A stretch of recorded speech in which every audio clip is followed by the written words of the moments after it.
I guess I would say, unfortunately, I have kind of a specialty in assisting in mass casualties. Not my preference, but there we are.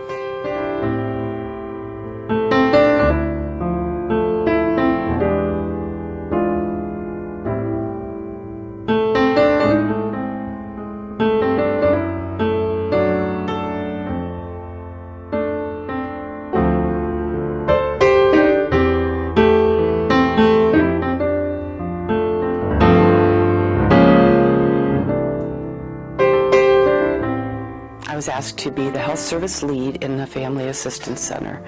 And the Family Assistance Center is a place where we gather a lot of other resources together. And then they spent about an hour or two with our mental health folks to determine what their real needs were before they started talking to all of those different resources.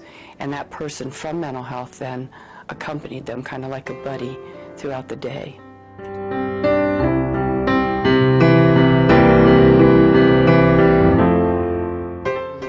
Of course, labs or x-rays or anything like that, but the folks who came into us were treated in much the same way that a triage would operate, to make sure that the very immediate needs are being met. People who fell down running to get away, they fell in broken glass and metal, and there were a lot of cuts and bruises.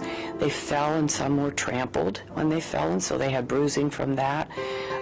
Some broken bones that hadn't yet been diagnosed, that we said, without my x-ray vision, I can still tell pretty clearly that you've got something here that we need to get taken care of.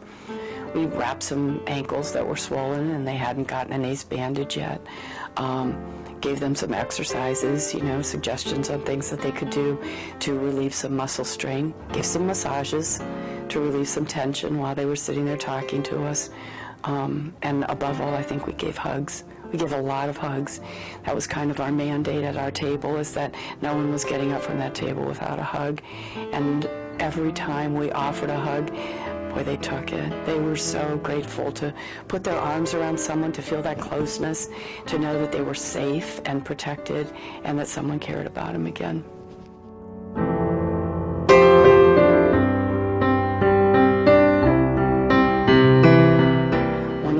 Who was delivering supplies was pushing that cart along the carpet, and the wheels got off the edge, and as it hit the tile, it did that little pop, pop, pop, pop, pop, pop, pop. And when I looked up, easily 30 or 40 people were under their tables, just hearing that sound. And of course, those of us who weren't there didn't realize the impact of that. Whether they were physically wounded or not, everyone was wounded. Those people who were there that night, and I can't imagine what they went through, but I heard the stories of what they went through, and it was extremely traumatic. They needed a lot of comfort. They needed to feel safe again, and they won't for a long, long time. I know that, but we started them on that. We hopefully provided those first few steps that they could take to get there.